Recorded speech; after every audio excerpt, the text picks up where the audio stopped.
नमस्कार, स्वागत है आपका खबर एचपी में। तो आइए जानते हैं हिमाचल के हर छोटे बड़े शहर से जुड़े 30 फटाफट बड़ी खबरों को। इससे पहले यदि आप वीडियो को लाइक नहीं किए हैं तो लाइक कर दीजिए और चैनल में नए तो चैनल को सब्सक्राइब कर लीजिए। और आप वीडियो को कहां से देख रहे हैं कमेंट बॉक्स में हमें जरूर बताइए।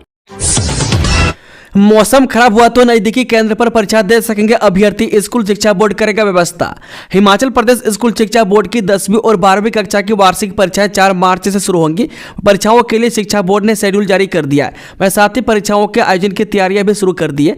बता दें कि परीक्षा के दौरान विद्यार्थियों को किसी प्रकार की दिक्कत न हो, इसके लिए भी शिक्षा बोर्ड पहले से ही योजना बना रखा है। सीएम सुखविंदर सिंह सुक्खू बोले शिक्षा के क्षेत्र में होंगे बड़े बदलाव, बनाएंगे 3 निदेशालय। जी मुख्यमंत्री सुखविंदर सुक्खू ने कहा कि हिमाचल सरकार शिक्षा के क्षेत्र में बड़े बदलाव करने जा रही है। वह 3 अलग अलग शिक्षा निदेशालय बनाए जाएंगे। वे प्री प्राइमरी से लेकर दूसरी कक्षा, तीसरी से 12वीं कक्षा और स्नातक स्तर के लिए अलग निदेशालय बनाने पर मंथन हो रहा है। बता दें कि मुख्यमंत्री ने यह जानकारी रविवार को नादौन विधानसभा क्षेत्र के अमलेहड़ में बनने वाले Rajiv Gandhi day boarding school के शिलान्यास के दौरान कही। मुख्यमंत्री सुक्खू ने नादौन के अमलेहड़ में किया Rajiv Gandhi day boarding school का शिलान्यास। जी मुख्यमंत्री सुखविंदर सुक्खू ने नादौन विधानसभा क्षेत्र के अमलेहड़ में 125 कनाल भूमि पर 25 करोड़ रुपए की लागत से बनने वाले Rajiv Gandhi day boarding school का शिलान्यास किया। उन्होंने अधिकारियों को इस स्कूल के प्राइमरी विंग को 1 साल के भीतर तैयार करने के निर्देश दिए। स्कूल में आधुनिक खेल सुविधाएं भी उपलब्ध होगी। मुख्यमंत्री ने कहा कि प्रदेश सरकार शिक्षा के क्षेत्र में बड़े बदलाव करने जा रही है। उन्होंने कहा कि शिक्षा में 3 अलग अलग निदेशालय बनाने पर विचार किया जा रहा है, जिसमें प्री प्राइमरी से लेकर दूसरी, तीसरी से 12वीं और स्नातक के लिए अलग निदेशालय बनाने पर विस्तार से चर्चा की जा रही है। वह आने वाले समय में राज्य सरकार इस संबंध में फैसला करेगी। बिलासपुर में अब हॉट एयर बैलून राइड शुरू करने की तैयारी, टूरिस्ट हवा में निहार सकेंगे खूबसूरत नज़ारे। जो वाटर स्पोर्ट्स के बाद जिले को एरो स्पोर्ट्स हब बनाने के लिए अब यहां हॉट एयर बैलून राइड शुरू करने की तैयारी चल रही है। किरतपुर नेरचौक फोरलेन पर मंडी भराड़ी पुल के पास हॉट एयर बैलून राइड के लिए प्रशासन औपचारिकताएं पूरी कर रहा है। वह कवायद सिरे चढ़ी तो जल्द ही यहां हॉट एयर बैलून राइड का लुत्फ उठाया जा सकेगा। हॉट एयर बैलून की सुविधा शुरू होने के बाद जिले की गिनती उन चुनिंदा स्थानों पर होगी जहां पर्यटक हवा में उड़ते हुए प्रकृति की खूबसूरत नजारों का अच्छा आनंद ले सकेंगे। जिला प्रशासन का उद्देश्य है कि पर्यटकों को साल भर के लिए आकर्षित किया जाए। इससे न केवल स्थानीय पर्यटन को बढ़ावा मिलेगा बल्कि रोजगार के नए अवसर भी सृजित होंगे। हिमाचल प्रदेश में 24 और 25 फरवरी को बंद रहेंगे बैंक के हड़ताल का नोटिस। जब देश भर में 24 और 25 फरवरी को बैंक बंद रहेंगे, वह all India bank officers confederation ने इस संबंध में हिमाचल सरकार को हड़ताल का नोटिस दिया है। वह परिसंघ के राष्ट्रीय महासचिव रूपम राय ने कहा कि कार्यकारी समिति ने 2 दिवसीय राष्ट्रव्यापी हड़ताल का प्रस्ताव रखा है, जो 24 और 25 फरवरी को होगी। उन्होंने कहा कि यह हड़ताल 5 दिवसीय कार्य सप्ताह और सभी कैडर में पर्याप्त भर्ती सहित अन्य विभिन्न मांगों को लेकर होगी। इसके अलावा यूनियन ने प्रदर्शन समीक्षा और पीएलआई पर वित्तीय सेवा विभाग के हाल के निर्देशों को तत्काल वापस लेने की मांग की है। पूर्व डीजीपी समेत 10 अफसरों पर दायर केस रद्द, SC/ST अत्याचार निवारण के तहत नहीं बनता आपराधिक मामला। हिमाचल हाईकोर्ट ने आईपीएस अधिकारी अंजुम आरा, पूर्व डीजीपी संजय कुंडू समेत 10 अफसरों के खिलाफ एट्रोसिटी अधिनियम के तहत दायर केस रद्द कर दिया। हाईकोर्ट ने कहा कि अनुसूचित जाति यानी कि SC और अनुसूचित जनजाति यानी कि ST अत्याचार निवारण के तहत इसमें कोई आपराधिक मामला नहीं बनता है। स्टेनोटाइपिस्ट भर्ती परीक्षा में आंसर सीट से छेड़छाड़, विजिलेंस जांच में खुली पोल, कैसे हुआ ये खेल। जब कल्पना कीजिए आप अपनी मेहनत और लगन से सरकारी नौकरी की परीक्षा पास करने का सपना देख रहे हैं, लेकिन जब परिणाम आता है तो पता चलता है कि आपकी मेहनत किसी और के धोखाधड़ी के आगे फीकी पड़ गई। यही हुआ है भंग किए गए हिमाचल प्रदेश कर्मचारी चयन आयोग की पोस्ट कोड 928 स्टेनोटाइपिस्ट की भर्ती परीक्षा में, जहां 21 अभ्यर्थियों की OMR सीट्स में फ्लूइड और रबर का उपयोग कर उत्तर बदले गए थे। इस खुलासे से न केवल सच्चे मेहनती अभ्यर्थियों के सपनों को चकनाचूर किया है बल्कि भंग आयोग की पारदर्शिता पर भी गहरे सवाल खड़े किए हैं। हिमाचल के इन पर्यटन स्थलों में सैलानियों से बड़ी रौनक, होटलों में मिल रहा है इतना डिस्काउंट। जब बर्फबारी के और पूर्वानुमान के बीच बड़ी संख्या में सैलानियों ने हिमाचल का रुख करना शुरू कर दिया है। वह शुक्रवार के बाद शनिवार को भी शिमला, मनाली, धर्मशाला, चायल और कसोली में पूरे दिन सैलानियों के पहुंचने का सिलसिला जारी रहा। इन दिनों पर्यटन विकास निगम और निजी होटलों में 20 से 40% तक ऑफ सीजन डिस्काउंट भी चल रहा है। बता दें कि छूट का लाभ लेने के लिए भी सैलानी प्रदेश के पर्यटन स्थलों पर पहुंच रहे हैं। सरकार की नाकामी से प्रदेश में अराजकता की स्थिति 2 महीने से बंद है ट्रेजरी। जी नेता प्रतिपक्ष जयराम ठाकुर ने कहा कि हिमाचल प्रदेश में सरकार की नाकामियों की वजह से अराजकता की स्थिति उत्पन्न हो गई है। इससे बड़ा दुर्भाग्य क्या होगा कि पिछले 2 महीने से प्रदेश की ट्रेजरी अघोषित रूप से बंद है। लोग सरकार से अपने पैसे भी वापस नहीं पा रहे। वह ट्रेजरी से हर प्रकार के भुगतान रोके हैं, जिसकी वजह से प्रदेश का नुकसान हो रहा है। वह प्रदेश में आज तक ऐसी स्थिति कभी नहीं आई कि इस प्रकार से अघोषित रूप से ट्रेजरी बंद करनी पड़ी हो और आम आदमियों से लेकर तमाम सेवाओं के वेंडर्स के भुगतान रुके पड़े हो। बता दें कि आज तक प्रदेश में ऐसी स्थिति नहीं आई कि एसेंशियल दवाओं की सप्लाई भी दवा सप्लायरों ने रोक दी हो। व्यवस्था परिवर्तन के नाम पर हिमाचल प्रदेश में सुक्खू सरकार वो सारे काम कर रही है जो एक नाकाम सरकार की निशानी होती है। इतनी नाकामी के साथ प्रदेश के लोगों को परेशान करने के बाद भी यह सरकार व्यवस्था परिवर्तन का हवाला देकर वाहवाही लूटना चाहती है। वह सुक्खू सरकार व्यवस्था पतन की सरकार है, जिसकी नाकामी की कीमत पूरे प्रदेश के लोग चुका रहे हैं। मुख्यमंत्री ने 3 मंजिलों के दुर्गम क्षेत्रों को दी पुल की सौगात, 1 साल में होगा तैयार। जब मुख्यमंत्री सुखविंदर सुक्खू ने आज नादौन विधानसभा क्षेत्र और कांगड़ा जिला के जसवा परागपुर विधानसभा क्षेत्र के दुर्गम इलाकों को जोड़ने के लिए मसे खड्ड पर 5-10 करोड़ 11 लाख रुपए की लागत से बनने वाले पुल का शिलान्यास किया। इस पुल के निर्माण से प्रदेश के 3 जिलों हमीरपुर, ऊना और कांगड़ा के लोग लाभान्वित होंगे। वह पुल के बनने से नादौन की 4 ग्राम पंचायतों, ऊना की 2 ग्राम पंचायतों और कांगड़ा जिला की 6 ग्राम पंचायतों के लगभग 10,000 लोगों को सुविधा मिलेगी। वह क्षेत्र के लोगों की वर्ष से 1970 से इस पुल को बनाने की मांग थी, जिसे वर्तमान राज्य सरकार ने पूरा कर दिया। बता दें कि इस पुल के बनने से नादौन और बंगाना के मध्य दूरी लगभग 7.50 किलोमीटर तथा नादौन पीर सलोही के बीच की दूरी लगभग 6 किलोमीटर तक कम हो जाएगी। प्रदेश में अब गांव की महिलाएं ड्रोन से करेंगी खेतीबाड़ी, मिलेगा प्रशिक्षण। जब प्रदेश में कृषि क्षेत्र में केंद्र सरकार की 2 योजनाओं पर काम किया जाना है, इन योजनाओं को तेजी से सिरे चढ़ाने के निर्देश दिए गए। मैं इसे लेकर हाल ही में मुख्यमंत्री सुखविंदर सुक्खू के साथ हुई समीक्षा बैठक में भी चर्चा की गई है, जिसमें कहा गया है कि इन योजनाओं को शीघ्र शुरू करके प्रदेश की महिलाओं को इसका लाभ दिया जाए, क्योंकि एक योजना में स्वयं सहायता समूह से जुड़ी महिलाओं का 16 ड्रोन दिए जाने हैं और ये ड्रोन स्वयं सहायता समूह को ही मिलेंगे, जिसमें सहयोग कर रही महिलाओं को इसका प्रशिक्षण दिया जाएगा। पैरा एशियन गेम्स में रजत पदक विजेता मंडी के अजय को सरकार ने दी 2.5 करोड़ रुपए की सम्मान राशि। जो पैरा एशियन गेम्स में भारत का प्रतिनिधित्व कर एथलेटिक्स में रजत पदक जीतकर इतिहास रचने वाले मंडी जिले के अजय कुमार को उनकी उपलब्धियों के लिए राज्य सरकार द्वारा 2.5 करोड़ रुपए की पुरस्कार राशि देकर सम्मानित किया है। बता दें कि वर्ष 2023 में चीन में आयोजित पैरा एशियन गेम्स में अजय कुमार ने रजत पदक जीता था, जिसके चलते इन्हें यह पुरस्कार राशि मिली है। वर्तमान में ये 5वें पैरा एशियाई खेल 2026 और पैरा ओलंपिक खेलों में पदक का लक्ष्य लिए जी तोड़ मेहनत कर रहे हैं। अंग्रेजों के जमाने के कब्रिस्तान का होगा विकास, नगर निगम ने मांगे सुझाव, जाने क्या है तैयारी। जो शिमला के 200 साल पुराने कनलोग कब्रिस्तान का कायाकल्प होगा। मैं कनलोग वार्ड के तहत आने वाली ऐतिहासिक संपत्ति 30 बीघा में फैली हुई है। मैं ब्रिटिश शासनकाल के दौरान कब्रिस्तान में अंग्रेजों का शव दफन होता था। मैं कनलोग कब्रिस्तान के आसपास का नज़ारा और वातावरण बहुत खूबसूरत है। मैं शिमला शहर के बीचों बीच कब्रिस्तान का आकर्षण का केंद्र बनने वाली है। जाखू मंदिर में प्रस्तावित श्री राम मूर्ति स्थापना में बड़ा बदलाव, अब 121 फीट होगी ऊंचाई, इतना आएगा खर्च। जिस शिमला के साथ देश और प्रदेश के सभी राम भक्तों को जाखू में श्री राम मूर्ति स्थापना का इंतजार है। वह जनवरी 2024 में इसकी चर्चा शुरू हुई थी, तब इस मूर्ति की प्रस्तावित ऊंचाई 111 फीट थी। अब इसमें बड़ा बदलाव किया गया। वह शिमला सूद सभा समेत अन्य सामाजिक संस्थाएं इस दिशा में प्रयास कर रही है। बता दें कि जाखू में स्थापित होने वाली श्री राम मूर्ति की लंबाई अब 121 फीट होगी। यह मूर्ति से धातु से बनेगी और इसमें 28 करोड़ रुपए से ज्यादा का खर्च आएगा। अगर मूर्ति स्थापना में देरी होती है तो आने वाले वक्त में यह खर्च और भी ज्यादा बढ़ेगा। ऊना की हुम खड्ड में खनन को लेकर याचिका, हाईकोर्ट ने मुख्य सचिव सहित अन्य अफसरों को नोटिस जारी कर मांगा जवाब।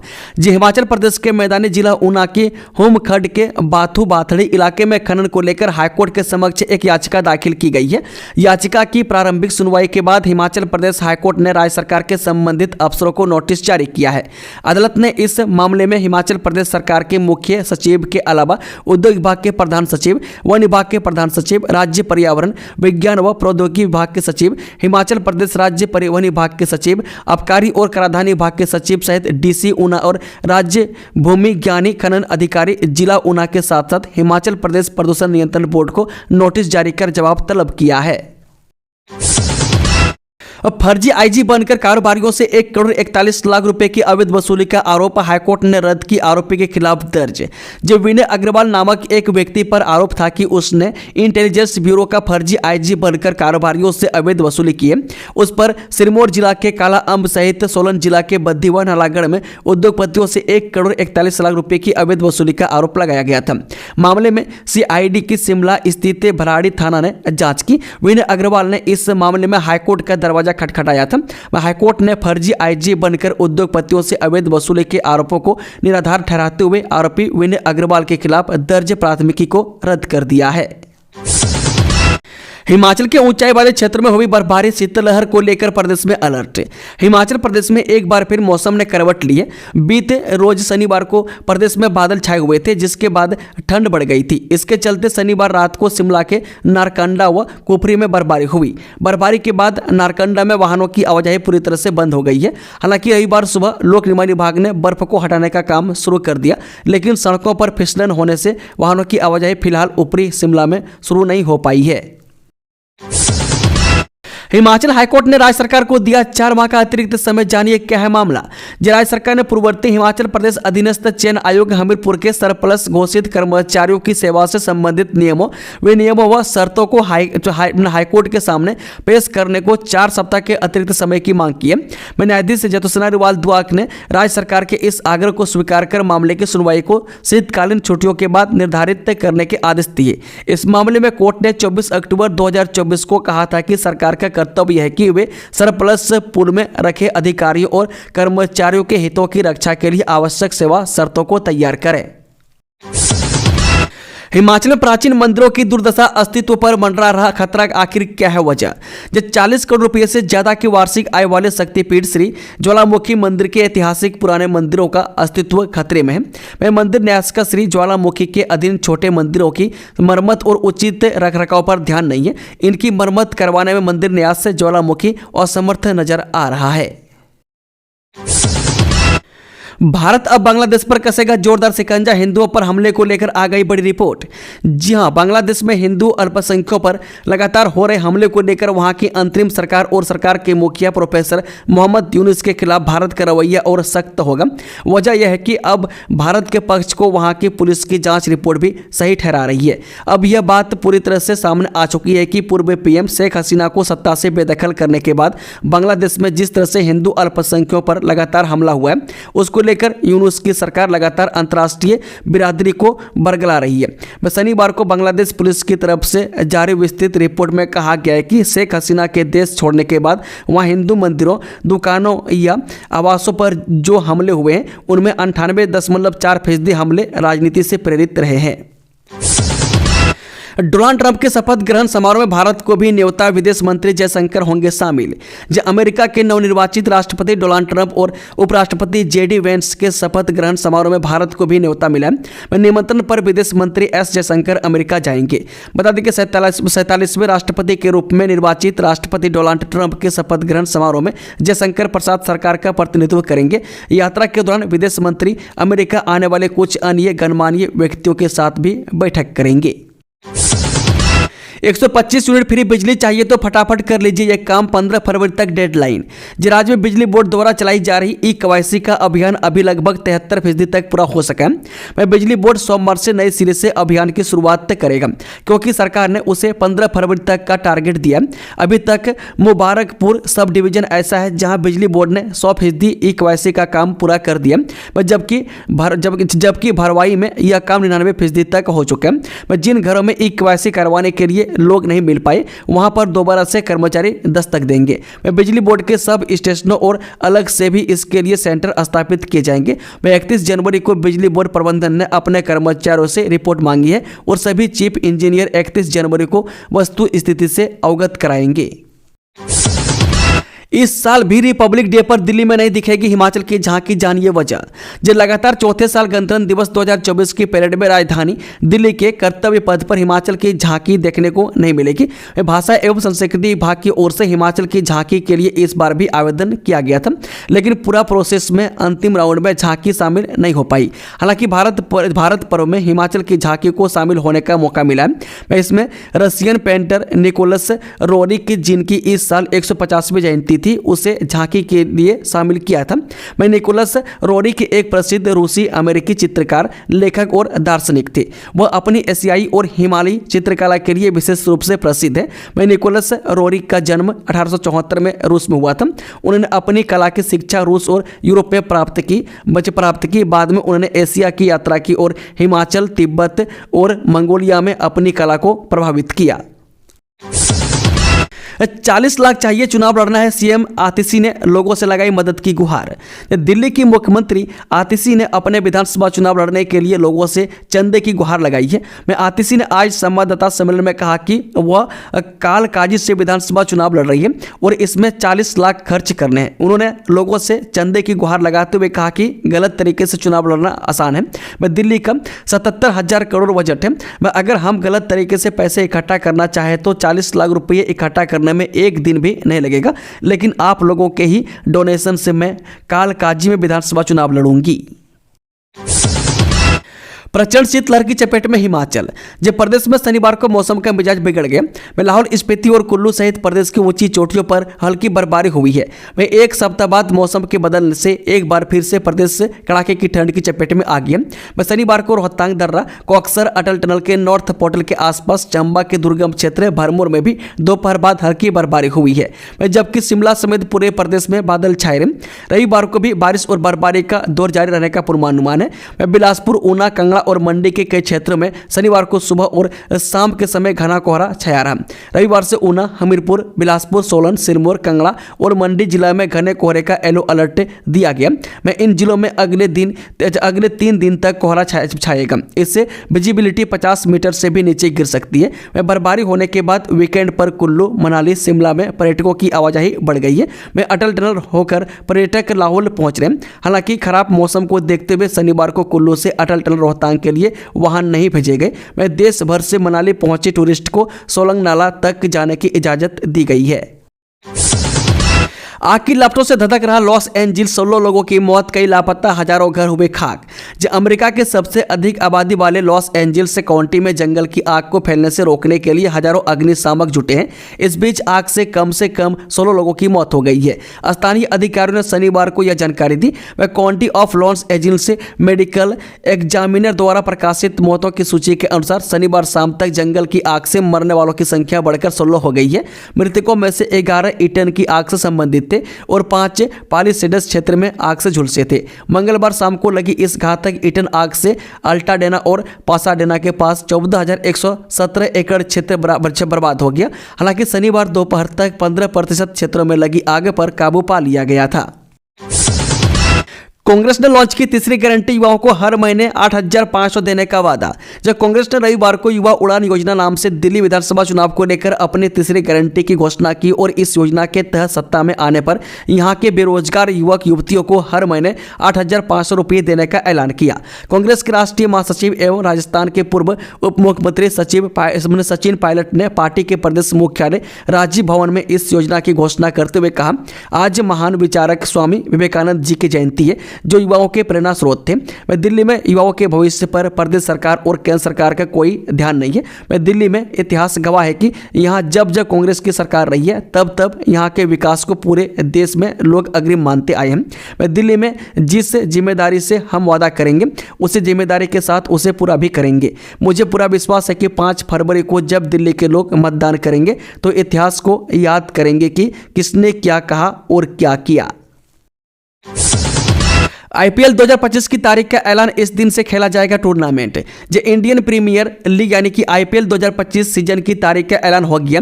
वह भारतीय क्रिकेट कंट्रोल बोर्ड यानी कि बीसीसीआई के उपाध्यक्ष राजीव शुक्ला ने रविवार को आईपीएल सीजन 18 की तारीख का खुलासा कर दिया। वह इस बार आईपीएल 2025 का आगाज 23 मार्च से होगा, जबकि फाइनल मुकाबला 25 मई को खेला जाएगा। हालांकि अभी इसकी आधिकारिक घोषणा बाकी है।